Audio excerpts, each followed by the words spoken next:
Good evening, ladies and gentlemen. We have breaking news from the Tennessee Titans. If you haven't heard already, Brian Callahan is out. That's right.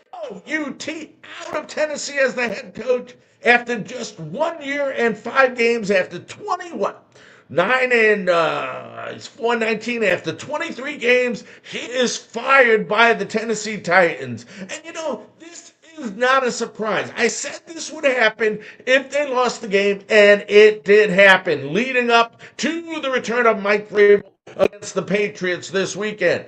But this is something that you just can't blame Brian Callahan for. And I will tell you this, folks. There is no doubt in my mind, I am not disagreeing. Brian Callahan needed to be fired. Made a lot of coaching mistakes over and over and over again, leading to some losses for this Tennessee Titans.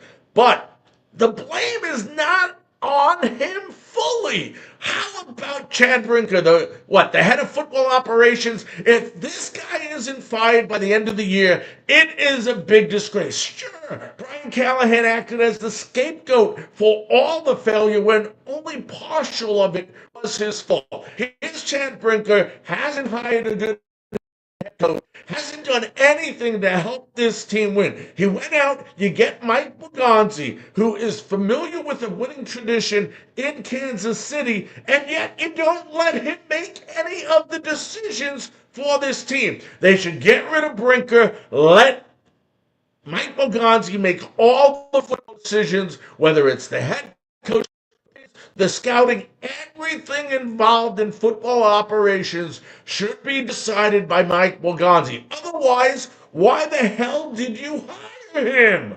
You hired him because of his winning tradition. And in order for this team to be successful, you're going to need to move Prickett to the side and allow Boganzi to come to the forefront and make the decision. Now, in the meantime, who the heck is going to be the head coach? Coach is going to be. It's Mike McCoy. And, I was listening to some radio on the way home this evening, and I heard a great guy, even a better player, Derek Mason, talking about how he felt that Mike McCoy, who's been named the interim head coach, shouldn't be the head coach. It should be somebody like Denard Wilson, who is the defense coordinator, or maybe even John Fassel, who is the special teams coordinator, should have been the head coach. The players, may not have seen McCoy enough because he was an offensive assistant when Don Wilson and Fassel were in the trenches, so to speak, on the field with these guys. And I'm going to tell you something right now. As much as I respect Derek Mason and love to listen to him, I think he's wrong. I think Mike McCoy was the perfect choice to finish out the season. And I'll tell you why.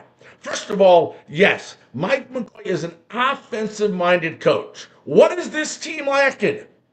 Offense. So McCoy, who's been what? I believe he's been the quarterback coach of the Carolina Panthers, the Jacksonville Jaguars. He's also was I think offensive coordinator of the Broncos, the Cardinals, and he's been head coach before with the San Diego Chargers. He took them to the playoffs. Yes, he only compiled a 27-37 record, but this isn't going to be your future head coach.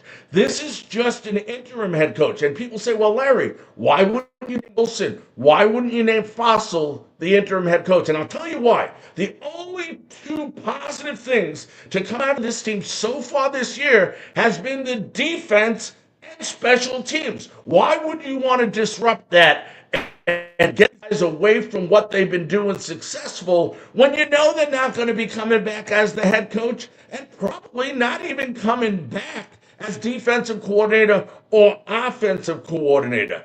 It just doesn't make sense to disrupt everything. Let us go ahead, let Mike McCoy finish out the season, and then you can name your head coach. Now, the question's going to be, folks, who should be the head coach? And, there's a lot of names. Obviously, the front runner you would think could possibly be former Green Bay Packer head coach, former Dallas Cowboy head coach, Mike McCarthy, because there is a relationship between Brinker and McCarthy. But if you're me, I wouldn't even have Brinker involved in this process. I'd have him already fired by then and let Boganzi name the head coach. And two people that come to mind, I know everybody talks about Joe Brady from Buffalo, the offensive coordinator. Not a bad choice.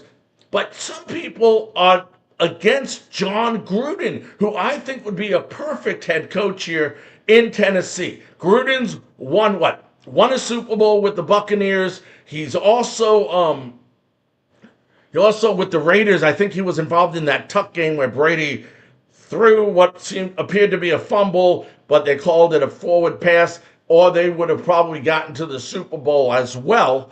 But Gruden, say what you want. Some people say, well, he took over a team that Tony Dungy, put together. Well, let me explain something to you. Dungy might have put that team together, but he didn't win. He didn't win the Super Bowl. He didn't win a championship. It took John Gruden coming in and doing so. So I think Gruden would be a great choice. And I'm going to throw a name at you, and I wouldn't be surprised if he gets very, very high. What is the word I'm looking for?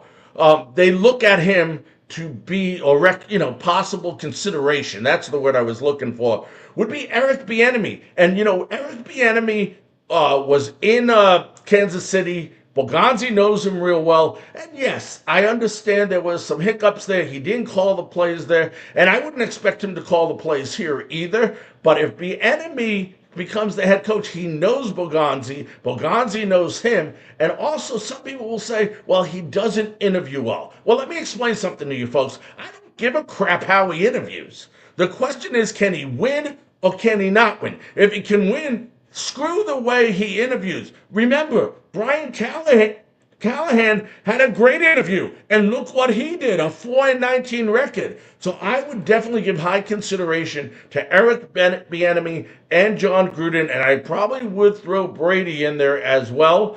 But once again, I wouldn't be surprised if Brinker's there, if McCarthy gets the opportunity. But if they get rid of Brinker, I can see Bieniemy, Brady, or John Gruden be in the forefront favorites to take over that position. Once again, Bran Callahan fired as head coach of the Titans. I don't think it was a surprise. I said last night I felt it would happen in the next 48 hours. I had no clue that it would happen. But, some people will say, hey, guess what? It was because they're playing Vrabel and they didn't want to see Vrabel kick his ass next week. You know what? I don't know what the reason was, but I think the decision was correct. But once again, he's not the only one that needs to go. Chad Brinker needs to go as well. I'm Larry Frank, frankly speaking Titans.